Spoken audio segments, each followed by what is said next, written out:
Bom, boa noite a todos. A nossa live sobre a adultização infantil ia acontecer pelo Instagram, né, mas o Instagram, na sua instabilidade, né, não nos permitiu, mas cá estamos, né, e as pessoas que se interessaram pelo tema vão acessar, né, a gravação depois e fazer os seus comentários, as suas participações, né.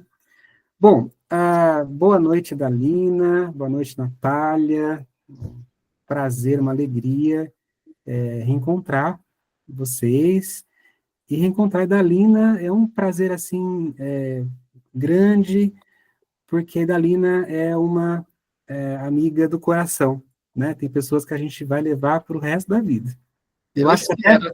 eu acho que até além vida, né, a gente leva, porque tem pessoas que marcam, né, a nossa formação, não só profissional, mas humana, de uma forma, assim, profunda, afetiva.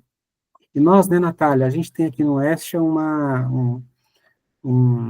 premissa, assim, de que a gente gosta de aprender com afeto, com carinho, né, porque a gente vê muitas pessoas tentando ensinar, às vezes, de uma forma tão dura, né, tão difícil, né, assim, nós não gostamos disso. Então, aqui no Oeste, o próprio nome Oeste carrega isso, né, a gente gosta de aprender com afeto, no calor da lareira mesmo, né, e então, Idalina, sinta-se bem-vinda, tá? Muito obrigada, André. Bem-vinda. Nós estamos aqui sobre o calor mesmo do afeto, no calor do self mesmo. Ah, nós, nós estamos trazendo à tona este tema da adultização infantil, até antes de falar disso, as pessoas que querem conhecer um pouco mais a fundo a Idalina, depois a Idalina vai trazer um pouco sobre ela, a atuação dela. Nós vamos deixar na legenda desse vídeo o currículo da Idalina, para que vocês possam conhecer o Instituto Ânima, lá de Ribeirão Preto, e é um trabalho muito lindo, muito profundo que a Idalina faz, sobretudo sobre crianças, adolescentes, e eu sou testemunha disso, viu? Eu fiz o curso de formação, não é curso de formação, eu fiz um curso de extensão, né, Dalina, sobre a, a, a análise da criança, né, na perspectiva de Jung. Então, eu fico muito contente de ter a Dalina aqui. E, assim, esse tema da adultização, ele se levantou através de um vídeo do Felca. E muito curioso, né, eu quero partir daqui, né, esse bate-papo nosso. É muito curioso como alguns temas da sombra vêm à tona, às vezes a partir de um lugar que a gente não esperava. Né? Eu gostaria de ouvir de você, Dalina, como é que você pensa isso, né? De repente, o inconsciente coletivo traz para a gente uma temática tão valiosa, tão importante, mas que estava debaixo do tapete. Só que veio de um lugar que nós não esperávamos. Como que você percebe isso? Sim. Bom, gente, boa noite a todos. André, primeiramente quero agradecer muitíssimo a oportunidade que você está me dando para falar sobre esse tema, em particular com a questão das crianças. E, Natália, também, muito obrigada mesmo por vocês me receberem aqui. E eu fico, assim, muito agradecida mesmo, porque eu tenho, para mim, essa premissa que a psicologia vem desde o começo dos tempos ali, até antes de Freud, depois com Freud e Jung e os demais, né, os demais teóricos da psicologia, vem com o foco na psicologia do adulto. Eu acho que isso, assim, vamos dizer assim, vou lançar a ousadia de discordar deles todos, entendeu? Me desculpem, sabe, assim, se vocês estão pensando até numa situação de arrogância, mas não é, gente, eu garanto para vocês que não. Mas, assim, por quê? porque a criança nunca foi vista. Então, não é culpa deles. A criança nunca foi valorizada. Agora que a criança está sendo olhada. Para vocês terem uma ideia, eu fiz a formação de analista no Instituto Jung de Zurique. Eu fiquei 10 anos ligada na formação do Instituto. Estou até voltando, agora domingo eu vou para um congresso lá, tem uma ligação grande no Instituto Jung, hoje eu sou palestrante, sou professora, sou supervisora, enfim, né? Mas quando eu comecei lá no Instituto Jung, não havia nada de criança, nada, absolutamente nada.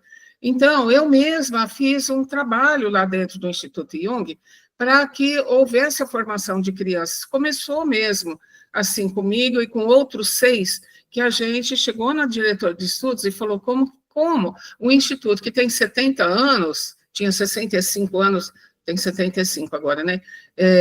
Tem 60 anos, não tem uma formação de criança, André. Então, assim, aí a diretora de estudos falou assim, Idalina, se você conseguir 6 pessoas, eu abro a formação, entendeu? Eu consegui 7 comigo, né? Então, hoje tem uma formação, mas, André, nem de longe é a formação que a gente tem aqui no Instituto Ânima, que é uma formação em escalas, porque é assim que tem que ser. Então, André, assim, eu estou falando isso porque é uma luta para trabalhar com crianças, entendeu? Então, é isso mesmo, a criança não teve vez até agora. Aí você está falando, como que esse tema, de repente, surge? Então, está sendo um trabalho,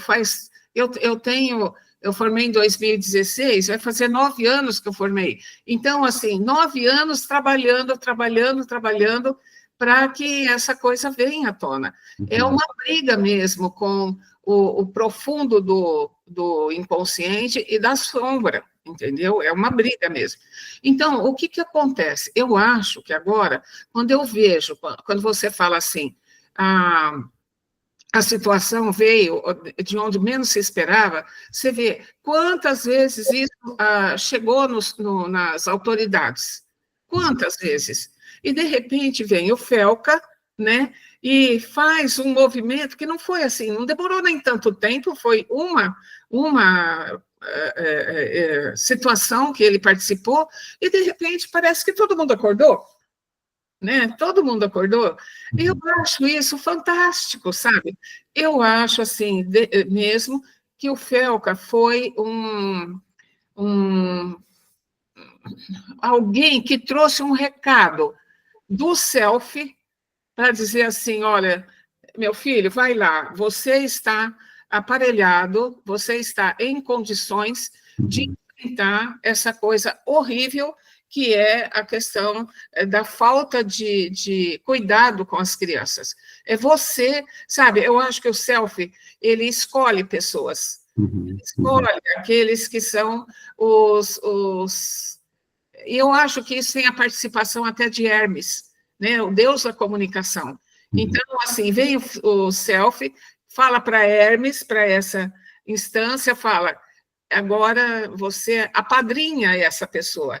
E o Felca vem e cria esse reboliço todo, né? Porque agora todo mundo está atento a isso. Olha, coisa que eu vi, eu mesma e muitas outras pessoas, nós fizemos, mas não era o tempo certo, não era, né? Eu quero até recomendar um livro que está aqui por cima, que está até no nosso seminário lá da Verena Kass, que é A Alma Precisa de Tempo, da Verena Kass. Então, é isso, precisou desse tempo de amadurecimento para que alguém que é um mensageiro, né, de um self, para trazer e dizer assim, gente, precisa cuidar, né? Essas crianças estão morrendo, ou morrendo objetivamente, ou morrendo simbolicamente, ou psicologicamente, né? Então, eu vejo assim, sabe, André? E é muito interessante, assim, que, não sei você, Natália, como que você pensa isso, que o Felca, no vídeo dele, ele se sentiu no chamamento mesmo, né? Foi, Porque foi. é aquela coisa assim, o que eu vou dizer, eu vou bancar o que eu vou dizer, eu vou bancar, Uhum. né? E ele bancou, né? Inclusive judicialmente, né? A É. postura dele de denúncia, porque foi uma postura de denúncia. Então, assim, é muito interessante isso, E né? ele é muito jovem, né? Ele é Jovem, muito jovem, ele não é um teórico, né? Ele é, especialista, né? E não, tal, não é um político, muitíssimo menos. exatamente. E eu me pergunto, será que é exatamente essa característica dele que não acessou grandes camadas, né, do coletivo? Porque a linguagem dele é uma linguagem mais acessível, ele fala a linguagem que todo mundo escuta, que todo mundo se comunica. Exatamente, exatamente. O público dele é Se mais faz jovem. entender, É. compreender, né, Natália? Então, eu acho que se fosse um teórico, um político, não teria essa repercussão, assim, Uhum. mais coletivo, de um modo mais acessível, né? Porque a política hoje e a camada acadêmica, né, a galera da academia, acessa mais o quê? A elite, né? Pessoas que têm um certo privilégio na sociedade. Não é a todos. Então, eu acho que ele já tinha um público, né? E através desse público também que foi transmitindo para outras pessoas. É. Inclusive aquela série adolescente, né, que também foi um boom na Eu acho que Netflix, foi, você está vendo? São passos, é, né? São quem passos que vão percebeu, né? aparecendo, né? Uhum.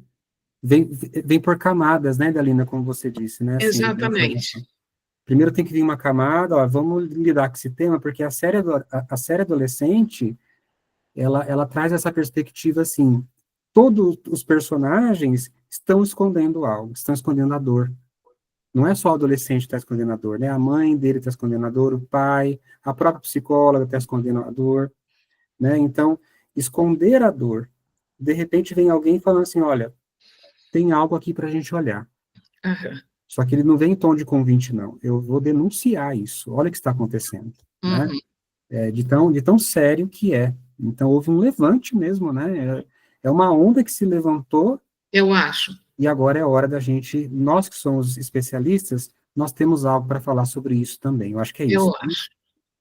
Então, Eu acho que essa questão veio assim num movimento sélfico mesmo, self. né? Lembrando, só conceituando, para quem ainda não conhece muito a terminologia da psicologia junguiana, o self é uma instância da psique que está de todas as pessoas, não é de cada um, não, é de todas as pessoas, todas, né? Que está ligado, está conectado com um divino, né? Está ligado, conectado com uma instância que é do divino. Então, o divino trabalha dentro de nós, mas assim, a gente só vai ouvir as mensagens desse divino quando o barulho do ego não for tão grande, né? Nós vivemos muito nessa barulheira que são as demandas do ego, né, por todas as necessidades que nós temos. Então, quando o ego silenciar, fizer um pouco de silêncio, o self se faz ouvir, né? E aí sim. Agora, por que está fazendo ouvir algumas pessoas agora? Por que ele está se manifestando agora? Porque o sofrimento está muito grande. Então, as pessoas estão ficando mais caladas, mais introvertidas, mais não sei se sossegadas, mas, enfim, estão prestando atenção que algo precisa mudar, que não dá para continuar dessa forma, né? Então, Exato. quando a pessoa entra nessa angústia, entendeu?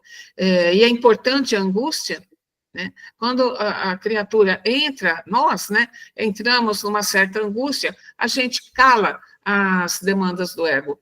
A gente não tem muita vontade de fazer coisas egóicas, né? E é nessa hora que o self aproveita e começa a se manifestar. Uhum. Muito, muito interessante isso, né? Até porque, assim, ao falar da criança, nós não estamos falando da criança, até porque, assim, nós fomos criança. sabe? Não é da criança, estou falando de nós, da nossa formação, da nossa dor, sabe? Que dor que a nossa criança carrega.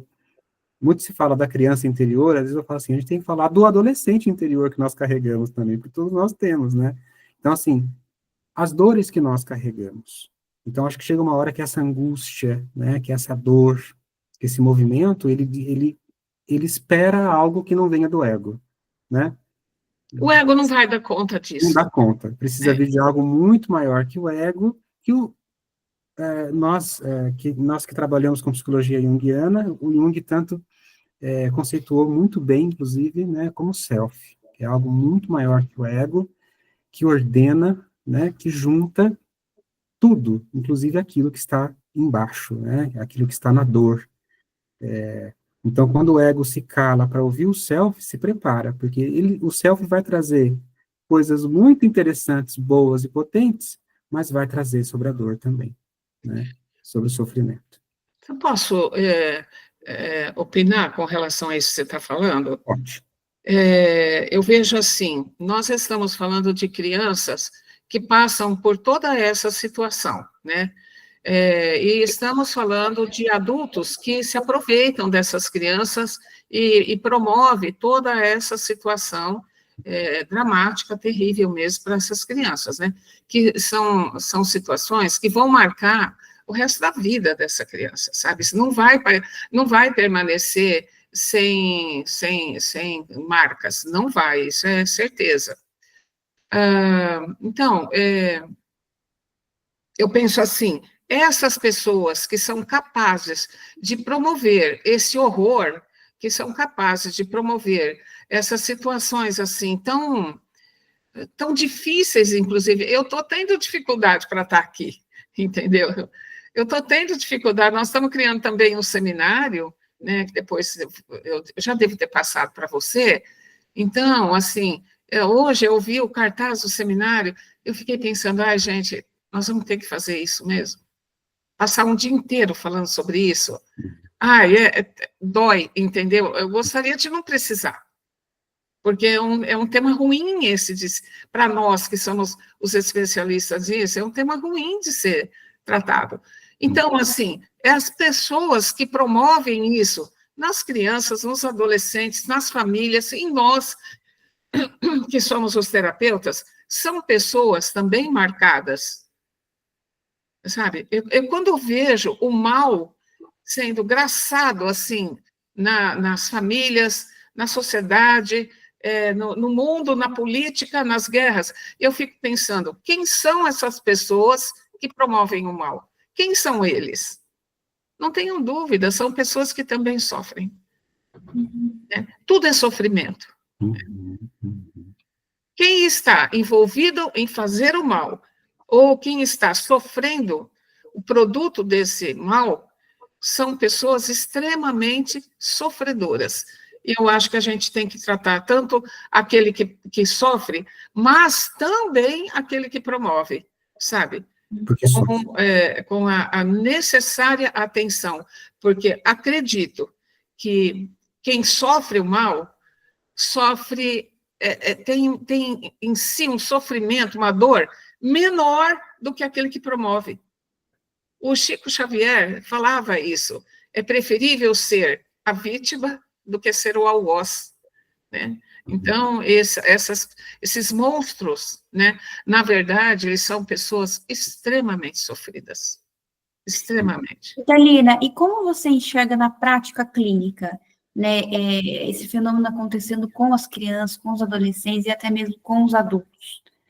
Como você enxerga os impactos, né, dessa pressa no adultecer, nessa exigência, né, por uma questão estética, por uma questão de produtividade, de desempenho? Parece que está tudo um pouco relacionado, né? Natália, é um ponto difícil na clínica. Vamos começar pelas crianças, né? Então, eu vejo, assim, tive pessoas, assim, eu tinha um consultório que era em cima, tinha escada para subir. E, então, tinha uma menininha que ela vinha com um sapatinho de salto, entendeu? Essa menina tinha uns 4 anos. ela tinha várias sandalinhas de salto alto, entendeu? A avó achava uma graça, a secretária da gente, que linda, gente, onde você comprou esse sapatinho? A gente pensa, onde que eles compraram isso, entendeu? E daí eu falei para a mãe, olha, é o seguinte, ela não vai subir essa escada com esse sapatinho de salto alto, de jeito nenhum, porque a criança, ela não tem nem o corpo preparado para isso. Olha, veja só, nós que somos mulheres, a gente rebola, né? Nós rebolamos, os homens andam assim, a mulher anda assim. Por quê? Para a conformação do nosso corpo, é assim, a gente tem cintura, depois tem a anca, depois o homem não tem essa cintura assim, ele é reto, tá certo? O que dá uma conformação muito mais estável para ele. Agora a mulher não, por conta do corpo feminino, ela anda balançando, e é uma beleza, é um charme a mulher, né, que balança. Então, mas isso tem uma instabilidade, decorre uma instabilidade. Então, precisa tomar cuidado, mesmo para nós que somos adultos. Eu, então, nossa senhora, se eu vou colocar um salto alto, né? Não posso mais. Né? A Natália certamente usa, mas uma criança pequena e um idoso não pode, porque a gente não tem mais a estabilidade, entendeu? Então, essa menininha, eu falei para a mãe, olha, ela não vai subir essa escada de salto alto, de jeito nenhum, nem descer. Então, assim, deixa ela subir descalça. E depois, para um consultório de psicologia, não tem que ir arrumada, não tem que ir vestida para festa, ela tem que ir vestida para brincar. Os pais não admitem isso. Eles estão sempre querendo enfeitar as crianças. E enfeitar as crianças para uma sessão de psicoterapia infantil é deixar ela aí de shortinho, aqui em Ribeirão Preto, por exemplo, é um calor danado, deixa aí sem camisa, né? Ela vai brincar com argila, vai brincar com tinta. Eu falo assim, olha, eu não tenho compromisso de cuidar do vestidinho de festa dela, viu? Não vou cuidar. Se manchar, é problema de vocês, né? Já avisei para não trazer. Mas as mães, assim, não se conformam, entendeu? E é interessante que até as babás não se conformam de arrumar a criança para a madame levar para a psicoterapia e não enfeitar essas crianças. É como se ela não estivesse fazendo exatamente o trabalho dela. Entende isso, Natália? Então, a criança vai nessas condições que são totalmente inadequadas. E aí, assim, olha, veja, o setting terapeuta é o retrato da vida, é uma síntese da vida. Se ela vai tão inadequada assim para a psicoterapia, é assim também que ela vive na vida, de forma inadequada. Entende? Idem o adolescente, né? O adolescente já é até muito pior, porque a criança é muito espontânea, então ela tem poucos recursos de defesa, né? Ela não tem muita defesa, então a gente observa melhor. Agora, o adolescente, ele vai totalmente defendido. Né? E aí, assim, tem várias formas. Por exemplo, um adolescente que é falante, ele é carismático, ele fala dele fala assim de uma forma bem vaidosa, né? Aí você percebe assim, o complexo de inferioridade dele está lá embaixo, né? Quando ele está muito fantástico aqui em cima, se procura o complexo de inferioridade que está lá na raiz, né? Ou então o adolescente chega deprimido mesmo, sabe? Não quer falar, não quer contar, e aí você pensa assim, que segredos ele está escondendo? Que segredos ele não quer tocar? Que dores tem esse menino, né? Essa menina? Ou, imagina, aqui em Ribeirão Preto é muito quente. Às vezes o adolescente, em pleno verão, ele vai com aquelas, como chama aquilo? Tipo, aqueles casacos assim de moletom, entendeu? Vai até aqui. Vai coberto até na mão aqui. Certo, aqui. Aí você pensa, tem alguma coisa aí? Óbvio que tem. Aí, na medida em que ele vai adquirindo confiança, pode ser até que ele fale, né? Que ele levanta a manga e você vê ele todo cortado aqui, entendeu? Todo cortado. É o cutting, né? É o que se fere. Ou então, ele não vai assim, mas ele vai muito calado, boné aqui embaixo, né, menina, inclusive, olhando boné, e aí você pensa assim, está muito escuro para essa criança. São comunicações, Natália, sabe? É um jeito de chegar na terapia e falar. É a oralidade que não está sendo falado, né, pelas vias normais, ele vai falar pela via do comportamento que vai gerar um simbolismo. E aí nós chegamos no adulto, né? Principalmente no adulto jovem, que é assim, arrogante, que está se dando muito bem, que está uma beleza a vida, né? Mas você vai ver, ele está atolado em dívidas, entende? Ele tem toda uma persona, que é uma coisa maravilhosa, mas ele está atolado em dívidas. E dá para perceber que, assim, apesar de ter meninos, né, envolvidos também nesse lugar de sexualização, a grande massa são as mulheres, as meninas, né, as jovens, adolescentes. É como se elas estivessem já nesse lugar de ter que provar a própria sensualidade, a própria beleza, né, se colocar mesmo enquanto mulher já formada, né, e sendo que o corpo está em formação ainda. E mesmo já formada, vamos pensar nas mulheres, né, porque os nossos corpos ainda são tão sexualizados desse jeito, né, mesmo com o feminismo, mesmo com todo o movimento que nós temos trazendo, né, nos dias de hoje, ainda assim, os nossos corpos são violentados de inúmeras maneiras. Muito. Desde cedo, né? Desde muito cedo. Mas, olha, gente, isso não vem do nada, sabe? Isso não vem do arquétipo. Isso vem de uma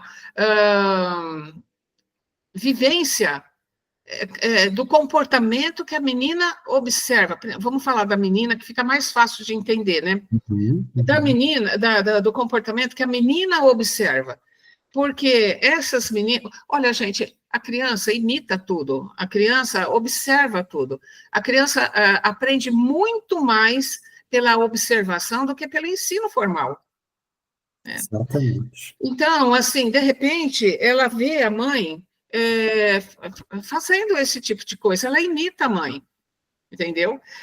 A mãe também faz isso. Pode ter certeza, essas coisas começam, essa adultização começa na imitação dos adultos significativos. Se você vê hoje, as avós estão assim. As avós estão altamente... Os corpos das avós estão altamente sexualizados. Vocês observam? Né? Então, a avó, ela está se cuidando, ela está indo para a academia, e eu acho ótimo isso, sem sombra de dúvida, né? Mas essa questão vai para um campo da sexualização da própria idosa, da própria avó, entende? Não é simplesmente uma coisa assim, de cuidar do corpo para não ficar doente, não é. É cuidar do corpo para fazer foto de biquíni, de exposição, de colocar nas redes sociais. Hoje em dia, nós temos um problema gravíssimo, Natália, de pessoas idosas que se expõem, assim, na internet e para encontrar parceiros anônimos, que elas, e os homens também, viu, não sabem quem são, e elas correm riscos, muitas vezes, até de vida, por causa dessa exposição do próprio corpo, entende? Nas redes sociais, com o objetivo de angariar parceiros sexuais. Hoje em dia, o número de idosos que estão contaminados pelo vírus de HIV ou de outras bactérias de transmissão sexual é muito alto, é muito alto. Então, assim, a criança vê isso. Sabe? A criança vê e ela observa e ela aprende pela observação. Ela vai fazer igual. É um espelhamento, né? Ela espelhamento. Ela espelha aquilo que o adulto está fazendo. Então, vamos pensar uma coisa. Nós temos que cuidar das crianças, mas nós temos que abrir os olhos das famílias, das mães, principalmente, dos pais que são arrogantes, que precisam de carros fantásticos, que saem cantando pneu, os pais, entendeu? O adolescente, o jovem, ele também vai fazer igual. É uma escalada, uma coisa leva a outra, sabe? Uhum. Às vezes brinco que a criança, ela faz delação premiada, né? Tipo, ela Exatamente. delata tudo, da família, né, dos pais, e ela vai delatando, né? Exatamente. E aí, assim, muitas vezes os próprios pais vão conscientemente ou não, né, sabotando o processo terapêutico, né, dos filhos, e por conta, às vezes, dessa exposição que a criança vai fazendo, né, porque é isso mesmo. Eu fico intrigada que muitas vezes os pais chegam para a gente, Natália e André, e falam assim, nossa, de onde veio isso? O que eu faço agora? O que eu faço agora? Com a menina que monta uma dancinha, também isso foi uma experiência de consultório, né? Uma menina que monta uma dancinha, e ela coloca a roupa dela de uma tal forma no corpo que o corpinho dela fica todo exposto, entendeu? E ela dança de uma forma. E essa menina pediu para um amiguinho. Essa menina tinha, acho que uns 7, 8 anos, já tinha celular. Ok? Ela pede para um amiguinho filmar, e ela me traz. Olha, gente, ela nem sabia falar meu nome direito ainda. Eu acho que não tinha 7 anos, não sei, agora não lembro. Danina, olha que coisa linda que eu fiz. Entendeu? E ela me mostrou a dancinha. Gente, eu pensei, meu Deus, o que aconteceu? Os outros pais pediram que ela saísse da escola. E a escola mandou essa menina embora, expulsou essa menina, entendeu? Aí a mãe fala assim, Dalina, e agora, o que a gente faz? Daí eu falei, bom, então vamos fazer o seguinte, por um mês você vai vir aqui que eu quero ver como que você é, entende? E a mãe era exatamente aquilo que a menina mostrou no vídeo, entendeu? Então, assim, o Jung falava que a gente não deveria tratar as crianças, né? Devia tratar os pais. Até certo ponto, tem razão, sabe? Porque tem hora que, assim, você tem que parar com a criança, você tem que focar o pai e a mãe, tem que focar. Porque senão, pensa assim, eu tenho o seguinte argumento, André, olha, a sua criança fica 50 minutos por semana comigo, não é nem 1 hora, é 50 minutos, vamos dizer assim, a gente passa, né, desse tempo, né? Agora, ele fica o resto do tempo com vocês. Pensa. Né? Fica até desigual, né? Eu estou fazendo um trabalho aqui com o seu filho ou filha, e de repente lá existe um contra-trabalho, né? E se faz todo o trabalho que eu estou fazendo aqui, a gente tem que caminhar junto, né? E realmente isso é uma arte difícil. Por incrível que pareça, parece que não vai dar em nada, né? 50 minutos contra todo o esquema, né, de 24 horas no dia, só um dia na semana que vai ter 23 horas, né? Porque essa 1 hora vai estar com a gente, né? Nos outros dias são 24 horas que está com os pais. Bom, parece que não funciona, mas, gente, eu acho até que é meio milagre, mas funciona. Sabe? Funciona. Porque muitas vezes a criança chega e fala assim, mas não foi isso que a tia tal falou. Não foi isso que a tia tal falou, quando chega em casa. Né? E aí o pai fala assim, como assim? Você está me desdizendo aquilo que eu faço em casa, né? E a gente fala assim, não, gente, o milagre acontece na psicoterapia. Que coisa poderosa também que é. Eu gostaria de pegar um gancho aqui, Dalina, né? Assim, inclusive, eu e a Natália, a gente fez algumas perguntas, não está aqui no nosso roteirinho, né? Mas é uma coisa que me vem agora. Porque a gente está falando aqui de adultização. Eu penso que a adultização é uma maneira de falar de abandono. É uma forma da gente falar do abandono que as crianças estão sofrendo. Uhum. Porque aquela coisa assim, quando a gente pensa em abandono, a gente já vai para uma situação assim, poxa, a mãe que colocou a criança no lixo, ou foi embora, ou abandonou, né? Mas existem muitas formas de abandonar também. Então, penso que uma forma de abandonar uma criança é você deixar o celular na mão dela o tempo todo, para que ela não dê trabalho. Isso é uma forma de abandono. Uma forma de abandonar a criança é de não suprir as necessidades psicológicas dela de uma forma suficientemente boa. Vamos usar o termo da psicanálise. Isso também é uma forma de abandono. Com toda certeza, André. Então, isso que nós estamos vendo agora, nessa onda coletiva, na mídia, através da denúncia do Felca, esse tema da adultização, denuncia a prática do abandono da criança. Mas não, meu filho tem comida, tem casa, tem roupa. Quer mais o quê, né? Quer mais o quê? Mas e as necessidades emocionais, psicológicas dele? Ou dela? Está sendo olhadas? Não está, então isso está sendo abandonado. Né?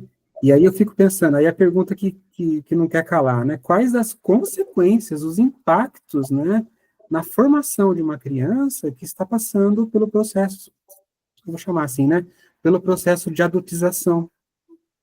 Não são as mesmas consequências de um trauma? Com toda certeza, com toda certeza, né? Porque a psique dessa criança não está preparada para viver isso, não tem preparo. É a mesma coisa que você falar para um bebê de 6 meses, 5 meses, engatinha. Você tem que engatinhar. Ele não vai conseguir. E se você insistir, ele vai morrer de medo de engatinhar. Aí, um bebezinho de 7 meses, 8 meses, agora você vai andar. Você tem que andar, né? Ele também não vai conseguir. Ele não tem o corpo, as articulações formadas para poder engatinhar, para poder andar. Tudo tem o seu tempo. E a criança também, para se tornar adulta, ela tem que ter o tempo de se tornar adulta. Se ela está forçada, inclusive de forma inconsciente, para adentrar no mundo do adulto, é lógico que ela vai traumatizar. É claro que sim, né? Com uma consequência, André.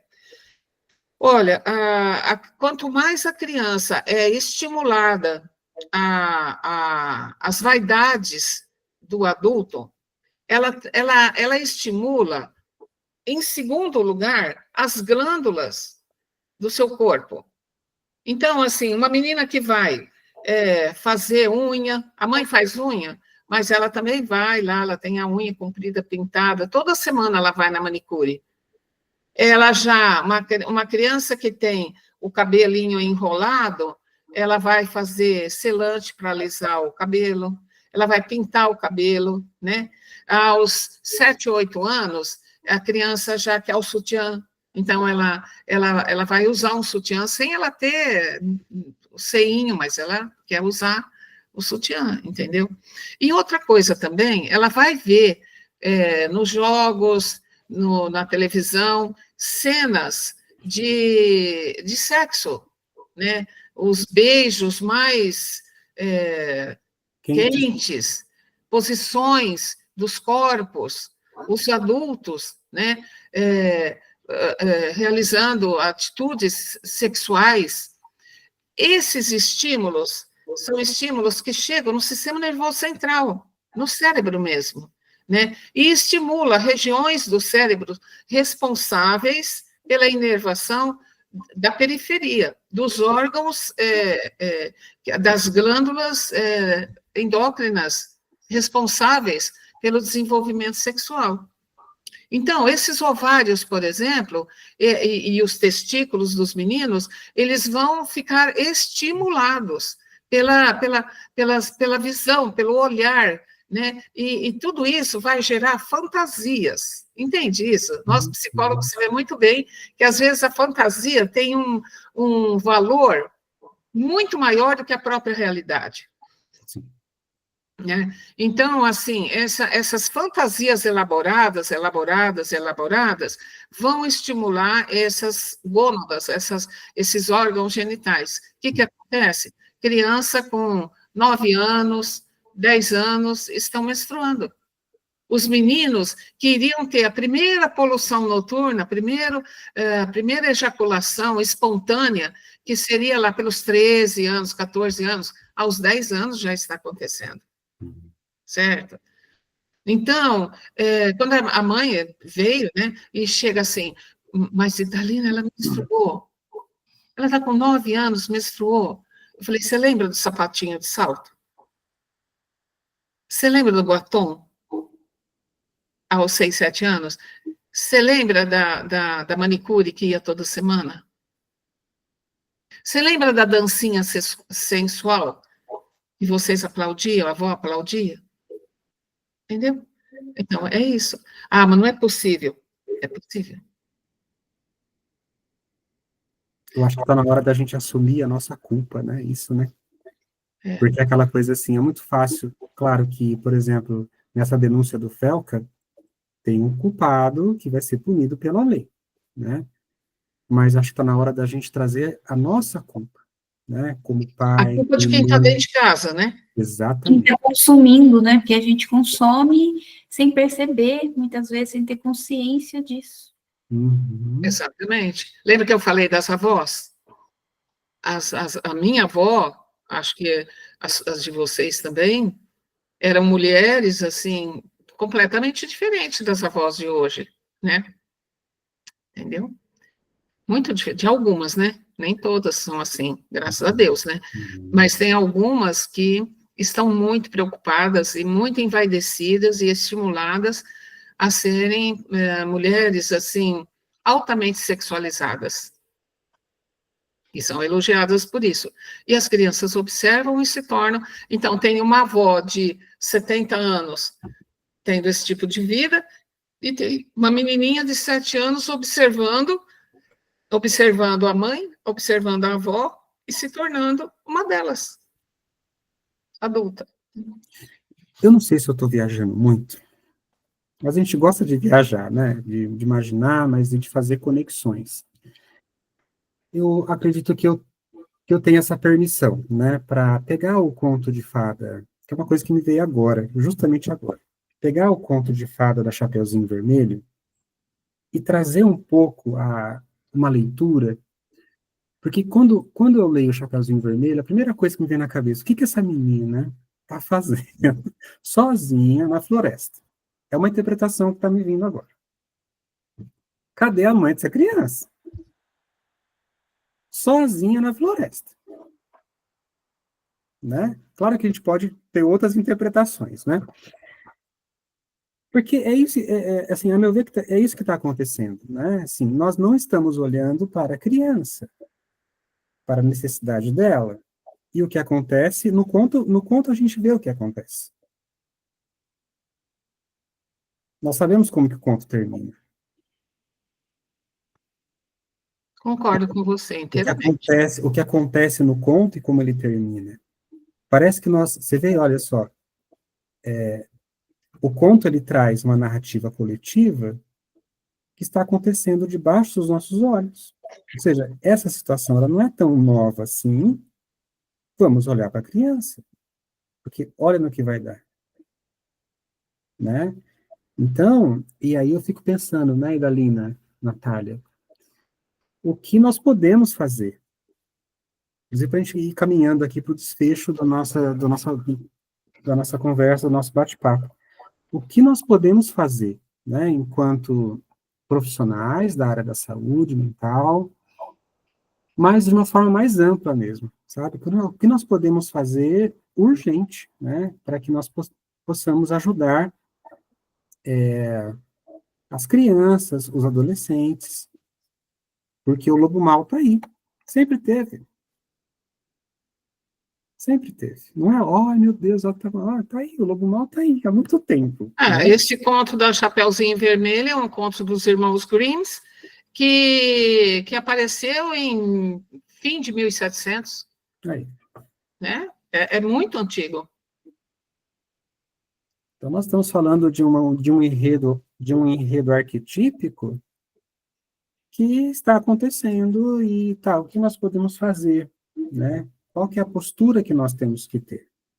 Então, o que vocês acham, né? Eu tenho um pouco, assim, a ideia, assim, da postura de denúncia que que o Felca teve, mas não é de denúncia de abrir sabe, o vídeo e denunciar, que foi a ferramenta que ele teve. Às vezes a denúncia é de repente, ver e já se posicionar. Olha, isso não. Como a Idalina fez com aquela pacientinha, né? Não, ela não vai subir de salto. É uma denúncia. Só que é uma denúncia no microcosmo ali, né? No pequeno universo, mas é isso que vai modificar a cultura, a maneira que nós estamos olhando para a criança.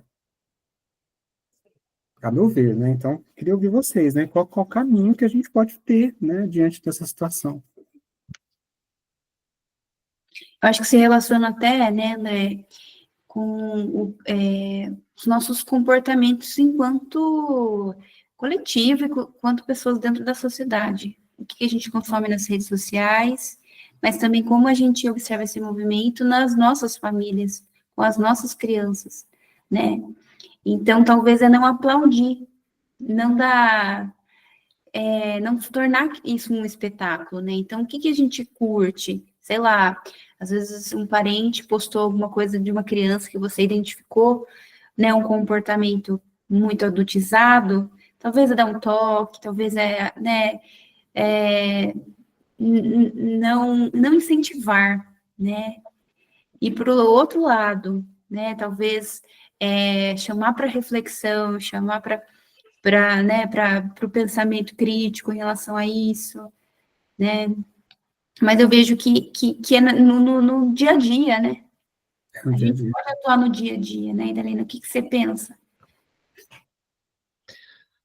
Você sabe, Natália, eu penso assim, olha, a criança é o novo, o adolescente é o novo que está crescendo, né? E como novo, a gente precisa dar espaço para eles também. E uma das coisas que a gente precisa observar e trazer na justa medida é a questão da desobediência. A desobediência, ela é necessária. Se não tiver desobediência, não tem desenvolvimento. Ó, vide a primeira desobediência, a arquetípica, qual foi? Foi de Eva. A primeira que desobedeceu. Então, o Deus disse, o conhecimento vai ser só meu. A árvore do conhecimento aqui, vocês não podem comer, porque senão vai abrir a mente, vai deixar vocês vão deixar de estar no Ouroboros para vocês desenvolverem a livre decisão, né? E ela disse assim, então vem a cobra, a gente diz assim, que a serpente é o mal que fez com que a Eva desobedecesse, né? Não, a serpente, ela é o fator de desenvolvimento. Ela fala, você também pode, você também precisa desse conhecimento. O marido, né, meio amorfo, o Adão, ele não caiu na da serpente porque ele não tinha senso crítico. Agora, tinha que ser mulher, né, para falar, acho que eu vou querer isso, né? Então, ela fala ela diz assim, porque só ele tem, e eu não. E ela desobedece. Então, quando ela desobedece, o mundo se desenvolve. Nós saímos da questão do paraíso e a gente adentra na questão da sociedade humana. A criança, ela vai repetir esse evento arquetípico. Ela vai querer desobedecer. Você vê, às vezes, um bebê, gente, você fala para o nenê, não mexa aí. O nenê, ele vai e mexe, ele desobedece. Ele contesta, né? Ele contesta, ele cria os próprios recursos, né? Então, assim, a desobediência, ela é necessária, mas agora pai e mãe precisa amorosamente dosar essa desobediência, Porque se for uma desobediência muito além dos limites, vai trazer muito problema, né? Uhum. Mas, assim, é assim que a criança vai se tornando o adolescente e depois vai se tornando adulto, né? E vai ter que chegar uma hora que vai falar assim, você não pode subir essa escada de sapatinho de salto alto.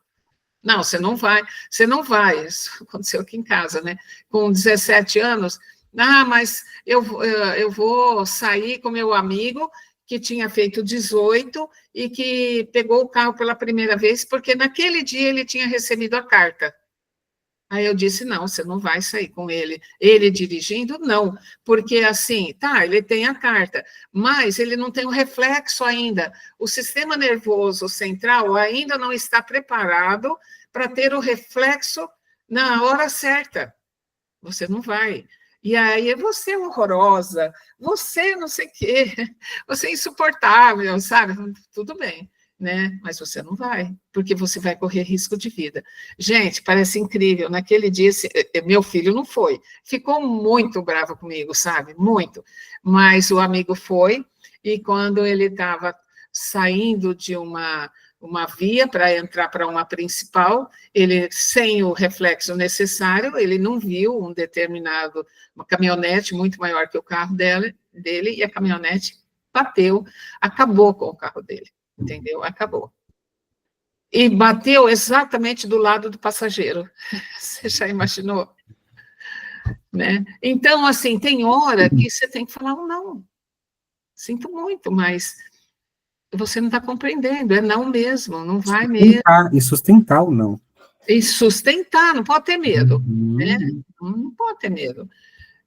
Outras vezes você fala, nossa, eu estou exagerando, né? Vamos contemporizar, vamos fazer meio a meio, então, vamos ver, Uhum. né? Porque você não é adulto ainda, você está adultecendo, mas ainda não é, né? É por isso, assim, eu argumento assim, olha, por isso que a natureza fez assim, eu sou mais velha e sou sua mãe, você é o filho, é assim, né? Eu não sei se você vai recordar, Dalina, eu, eu não sei o ano que eu fiz o curso com você, mas foi você que me ensinou o conceito do que é ser adulto. Não sei se você lembra, né? Nossa, não. Você me ensinou, assim, o que é ser adulto, né? Porque, assim, no senso comum, o adulto, fez 18 anos, é adulto. Negativo, né? E Claro que não. aí você disse assim, olha, vamos lá. Primeira coisa, acho que são 3 fatores, né, para a gente entender, olha, agora eu adulteci. Primeira coisa, tá lá no grito da independência, né, independência ou morte, lembra? Foi você que me ensinou isso. Ah, Primeiro você precisa ser independente, tem que ter autonomia, né, é isso. Então, por exemplo, eu vou viajar para São Paulo amanhã, e eu, André, não preciso perguntar para o meu pai, né, pai, posso ir para São Paulo amanhã? Porque eu tenho independência. Então, a independência a gente constrói. Independência financeira, não é isso? sim. Sobretudo, né? Sobretudo. Então, tem a sua casa, tem o seu salário. Aí já é o primeiro passo para você ser um adulto, né? O segundo passo, talvez não seja em passos, mas o segundo item é a responsabilidade. Então, o que é uma pessoa responsável? Aí, no senso comum, que chega no horário. Não, isso é disciplina. Ser responsável é a capacidade que eu tenho de dar respostas. Eu dou resposta. Eu não preciso perguntar para ninguém. Eu dou resposta e eu banco. E aí eu lembro que você trouxe a questão da frase que está na bandeira do Brasil, ordem e progresso, né? Porque o adulto, Do Brasil. Tá bom. o adulto, ele se organiza. Então a gente tem que ter ordem. Inclusive para ter todas essas coisas, né? A independência, a responsabilidade. Precisa de Então, ordem. dá trabalho ser adulto. Então, adulto não é só ser grande, não, né? Dá trabalho. E a Edalina falando, eu penso que, assim, o pai e a mãe, a função de paternar e a função de maternar, nem toda genitora tem, nem todo genitor tem. Exatamente. Então, se uma criança está sendo adultizada, é porque está faltando pai e mãe, de verdade. Né? Não é porque pariu, porque é pai e mãe, né? Não. Né? Então, assim, exercer o ofício sagrado, né, de maternar e paternar, dá trabalho, exige discernimento. Isso é bom para o meu filho? Não é? Essa desobediência está num tom de desenvolvimento ou está no tom de De perigo? afronta. De afronta, de perigo. De perigo, então não vou deixar, não vai não. Então eu penso que a adotização também é uma denúncia da ausência mesmo, né? Da função paterna e materna positiva na vida, né, das crianças. Que a Idalina traz, né? E aí, a desobediência, só que assim, não tem uma medida. Tem uma justa medida. Uma justa medida. Precisa desobedecer, porque é a criança que vai trazer o novo. A criança é o arquétipo do novo, né, que vai se desenvolver. É o arquétipo do novo. Se a vida parasse do jeito que está e não houvessem as crianças, o mundo acabava, o mundo acabaria, né? Acabaria do ponto de vista da vida em si, porque os mais velhos vão morrer, e acabaria do ponto de vista do desenvolvimento, porque aquilo que os mais velhos desenvolveram, ok, desenvolveu, mas e que mais? Precisa né, de mais coisas.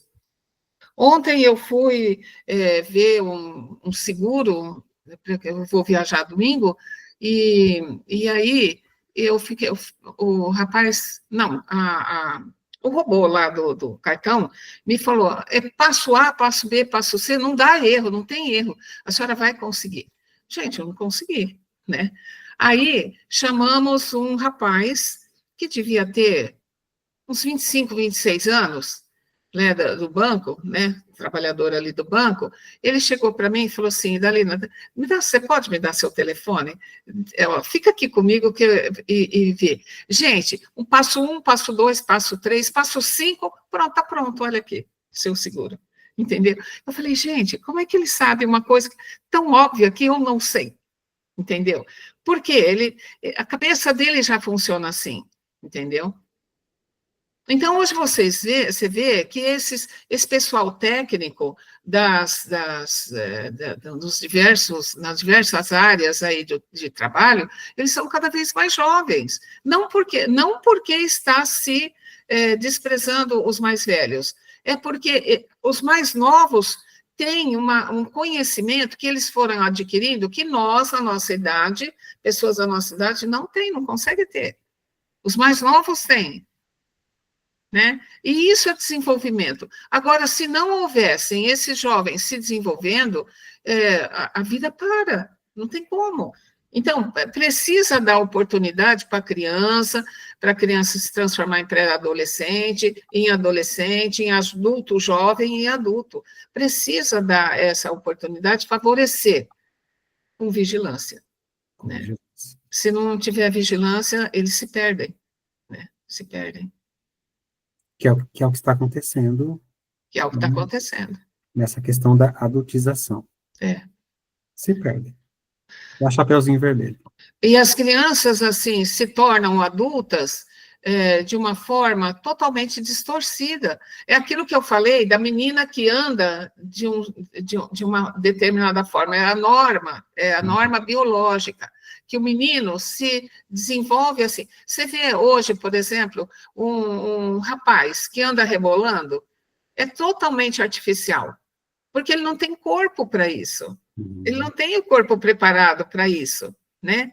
A menina precisa desse movimento para favorecer os ossos da bacia, para favorecer que esses ossos da bacia mexendo de um lado para outro, num determinado momento, que tiver um bebê dentro da barriga dela, e que ela tiver que abrir esses ossos para dar passagem para essa criança no parto, tudo esteja preparado, né? Se não tiver isso, vai ficar mais difícil. Agora, na vida, em outras circunstâncias, a menina precisa amadurecer no momento certo. O rapaz precisa amadurecer no momento certo. Quando ele é forçado pela imitação de outras pessoas que estão vivendo de uma forma complicada para eles mesmos, né? Maior parte das vezes, através do narcisismo, ele vai ter consequências muito sérias, do ponto de vista social, do ponto de vista biológico, como eu falei, né, a menstruação que vem muito antes, a primeira poluição noturna que vem muito antes para o menino, e aí você vê, assim, meninos que são férteis, né, aos 13 anos, 14 anos, 12 anos, né, e que eles, pela adultização, já fazem sexo cada vez mais jovem, e aí nós temos uma menina de 12 anos ficando grávida, certo? E aí, o que acontece? A menina adultizou, ela vai ficar grávida quando ela deveria ficar grávida, lá pelos 22, 23 anos, daí em diante, ela vai ficar com 12 anos, 13 anos, 14 anos. O que a lei manda? O que a lei autoriza? O aborto, né? O aborto. Você imagina isso, gente? Uma menina de 12, 13 anos que ficou grávida de um molequinho de 12, 13 anos, né? E essa menina vai ser aconselhada a abortar. Então, assim, adultizou já é traumático, como você mesmo disse, e maior ainda vai ser o trauma pelo aborto, porque ninguém passa incólume numa experiência dessa, certo? Mesma coisa para o rapaz, né? Ele engravidou uma menina, ele nem sabe o que é isso, nem sabe como é que foi feita essa relação sexual, né? E aí, assim, como que vai ser ele ver a companheirinha dele passar por um aborto? A compreensão psíquica, né, do que é um aborto, a consciência disso, né? Então, assim, uma criança tendo a consciência disso, né? Como vai acontecer isso? Vai, né? Imagina isso. Esse eu acho que é o pior ponto da adultização, uma gravidez nessas condições. E eu acho assim, não há como isso passar batido, não, é para o resto da vida essa dor, né? Por isso que a gente precisa aqui, né, esse bate-papo, essa conversa nossa, é uma forma também da gente se posicionar, né, como profissionais da área da saúde, e a nossa posição é que algo realmente precisa ser feito, né, em questões legais, quando uma criança está sendo adultizada, o que vem depois, e depois, e depois, e depois, e depois, sabe, é muito grave. Acho que o que você está falando é assim, não acaba ali, não para ali. Não acaba ali. Não acaba no sapatinho de salto, nem na dança erótica. Não para ali. É muito sério, e a gente, assim, faz votos de que a Casa de Leis, né, alguma coisa seja realmente feita no sentido de punir mesmo, né, porque, infelizmente, a gente sabe como o ser humano é, né, nós carregamos... Punir quem, André? Pensa. Exatamente. Punir quem? Vai punir quem? Tá vendo como é complexo isso? É complexo. Né? Vai punir alguém que sofreu talvez a mesma coisa, né? E se punir, por exemplo, a família, como é que vai ficar para essa criança que cresceu dentro dessa família? Vendo pai e mãe punidos? Punidos é outro trauma. É outro trauma. É outro trauma. A nossa consciência precisa mudar. Por isso que eu penso assim, na prevenção. Eu sou a favor da prevenção, entendeu? Eu sou a favor de, você tem o seu espaço aí do Estia, eu tenho espaço Ânima aqui, a gente precisa trabalhar com pais, a gente precisa formar grupos de pais, sabe? Grupos de conversa, rodas de conversa que acontece entre famílias, entre pai e mãe. Eu acho que é uma forma de prevenção. Uhum. É verdade, Dalina, você tem toda a razão. Às vezes a punição, ela vai remediar para alguns, né? Alguns. Mas isso vai traumatizar ainda muito mais. Não, Exatamente. não que não seja necessário, né? Mas o caminho mesmo é a prevenção.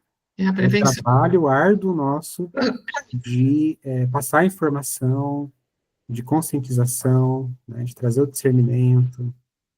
Então, eu acho que a gente precisa se dispor, né? Se dispor internamente, e oferecer os nossos espaços, que graças a Deus a gente tem, né? E convidar, se a gente tiver, por exemplo, 4 casais, às vezes não vem nem o casal, vem um ou outro, né? Imagina, 4 casais, são 8 pessoas, que a gente vai falar do ponto de vista preventivo, olha, vamos pensar isso, vamos pensar aquilo, como é que está na sua casa, como é que você viu? E a gente trabalhar com essas pessoas, olha, é muita gente, viu, já influenciada. Reverberando lá também, né? Então, uma pessoa que, de alguma maneira, mudou sua forma de pensar, ela vai também atuar com essa mudança, transformação no meio que ela vive. Ela vai ser o próximo influenciador, ela vai trazer, ela vai ter um lugar de fala, né? Aonde ela estiver. Vamos pensar nisso? Isso, a gente acredita tanto nisso que nós estamos aqui, né? Assim, porque isso aqui é uma forma da gente conscientizar, né? Isso. E vamos pensar nisso com força. Pensar com força. Pensar com força. Esses dias eu ouvi de um jovem isso, pensar com força, é verdade. Nem pensar, né? Vamos pensar com força. Né? Sobre isso e realmente fazer acontecer momentos de conscientização, né? Dalina, obrigado, de coração. Imagina, eu que agradeço, gente. Nossa Senhora, eu que agradeço, porque assim, sou tão dentro da questão da criança, do adolescente, sabe? Eu não consigo pensar numa situação em que eu olho o adulto e não olho a criança, não tem como, sabe? É a mesma coisa que construir uma casa, a gente não faz isso quando constrói uma casa, você não faz o telhado e vai fazendo os tijolos, as vigas de sustentação. Você começa pelo baldrame, depois faz o alicerce, depois que isso vai subindo, né? Com relação à psicologia, a gente faz o contrário. A gente começa pelo teto, começa pelos os azulejos bonitos, né, pelo piso bonito, e esquece de fazer o alicerce. E aí chega um dia, gente, desmorona pela depressão, desmorona pelo crime, desmorona pelo suicídio. O índice de suicídio de crianças e adolescentes está cada vez mais alto. Olha, que o Estia possa, né, Natália, a gente que está à frente do Estia, eu acho que a gente possa ouvir o chamamento que nós estamos tendo também para olhar, né, de baixo para cima. De baixo para cima, que os nossos trabalhos, né, sejam também pensados, né, na criança, no adolescente, e eu acho que esse recado vem do Selfie para nós. A Idalina está sendo um instrumentinho do Selfie. Mas vocês, para mim também, gente, porque você, eu acho que eu já recebi esse chamado, porque quando alguém me fala assim, mas eu não trabalho com criança, de verdade, eu fico irritada. Como não, né? Assim, você não trabalha com criança. Mas o adulto que está com você foi uma criança e ainda tem comportamentos infantilizados, incompletos, né? Como assim você diz que não trabalha com criança? Eu fico inconformada com isso, né? Eu acho que esse chamado já aconteceu. mas assim, eu preciso contaminar mais e mais pessoas e preciso me fortalecer, porque tem certa hora, gente, ai, dá um desânimo, dá uma vontade de descansar, né? Mas não, a gente tem tanto para fazer ainda, né? Nossa Senhora, não, não pode, né? Aí que a gente fica inquieto, né? Essa inquietude que não para, né? É, verdade. Natália, obrigado, viu, pela parceria, pelo diálogo, e vamos seguindo em frente, né? Muito bom. A Natália tem um brilho, né? Uhum, Ela tem um brilho. tem mesmo. Tem sim. Muito bom, vamos em frente, gente. Essa questão da adultização vai longe. Vai muito longe. Pelo teor da nossa conversa aqui, a gente pode encerrar, sim, encerrar, né, porque a coisa vai longe, né, mas encerrar aqui a conversa dizendo que se existe uma adultização, ela esconde uma infantilização. E a infantilização aqui é dos adultos, não está cuidando direito. Ela esconde um mecanismo de defesa. Uhum. Defesa de uma dor latente, que a maior parte das vezes é o abandono. É o abandono. Então, vamos seguir, vamos em frente, porque nós temos muito trabalho nessa seara ainda. Um abraço, gente. Obrigada, pessoal. Tchau, até mais. Tchau, queridos.